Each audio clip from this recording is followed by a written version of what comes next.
What's up, y'all? Y'all know that I come in love. You know I come with the word of the Lord on my tongue. But I was looking at the games last night. The NFL playoff games was going on, and after the game, the news came on, which is something I normally don't watch. I don't watch it a lot. I turn it off because it's so violent. It's so much negativity, and it disturbs my spirit. But thank God that I had the ability to hear it last night, and I heard about so much violence that's going on in our world. And it's time for us to stop turning things off and stop running from things and thinking that they're going to go away if we just sweep it underneath the rug. Have you ever swept something underneath the rug? If you sweep something underneath the rug, it doesn't remove the dirt. And what I'm saying to us tonight is that there's a lot of things that is going on in our society, and we're blaming other situations. We're saying that, oh, it's their problem. That's their kid. My kids don't have this problem. Or, my neighborhood, this doesn't happen in my neighborhood. I got, I got security around my house. There's no big problem. That's a them thing. But the problem is that unless it becomes a we thing, it's eventually going to become a me thing. There's going to be a part of us that's going to be affected by this, whether it's immediate or somewhere down the line. And do we have to wait for it to affect us down the line if we can do something about it right now?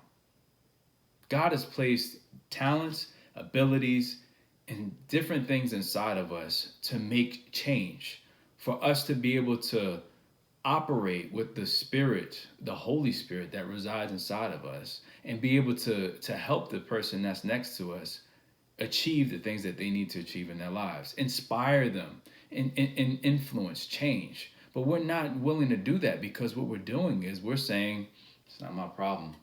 It's easy for us to point out the problems in other people's lives. It's easy for us to do like I usually do, is cut the news off. It's just too negative for me.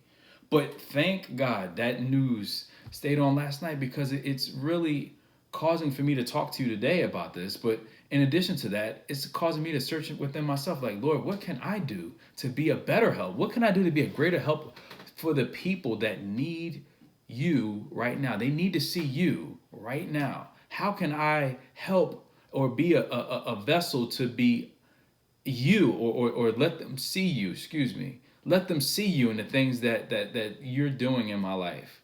How can I influence change? How can how can I be your hands and feet in the situation? Because too many people are dying.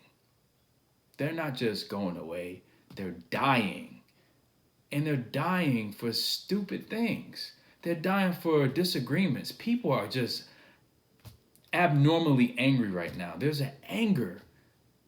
And the anger speaks to the fact that we continually turn a blind eye when we should be looking at the situation and say, hey, it's time for us to stop turning our heads and acting as though this is not happening. It's time for us to stop saying that somebody else needs to deal with this. What if God is calling you to deal with it? What if God is calling me to deal with it? And I'll just turn it off. I'll look at something else.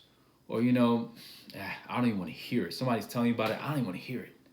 That's how we deal with things that they keep coming up in our lives. They keep coming to us with these problems. Maybe the solution lies in us.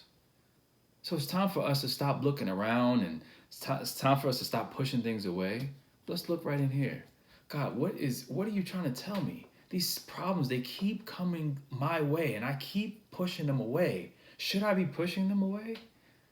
Or is it your way of letting me know that I can be a part of the change? You want to use me to be the solution in this situation. You want to work through me for people to see you in the situation.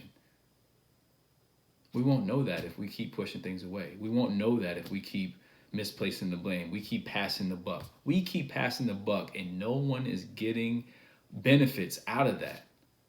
It's all blood getting on our hands because we refuse as a community. And I'm not talking about race. I'm not talking about social economic status. I'm not talking about any of that.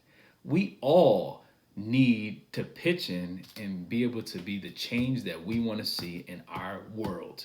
Because if not, it's going to get worse. And it's going to keep hitting home. And people are going to keep making t-shirts. People are going to keep having tributes. People are going to keep protesting. It's not going to stop. James 4:14 says, if you don't do what you know is right, you have sinned. I contest that we know it's right. We know that there is something different. There's a different approach that's needed for what we've been doing. We've been doing this too long. We've been turning our head and acting as though this doesn't apply to us for so long until it hits home. So when are we going to take the proactive road instead of the reactive road that we've continually taken over the years? It's time to stop. Join me in saying that no more. It's time for us to get together. It's time for us to pull together. It's time for us to pull together. It's time for us to network and find out how can we be of a change? How can we help the generation to come behind us? Because they need us, y'all. And they're disappointed in us. But the good thing is, there's still time left on the clock.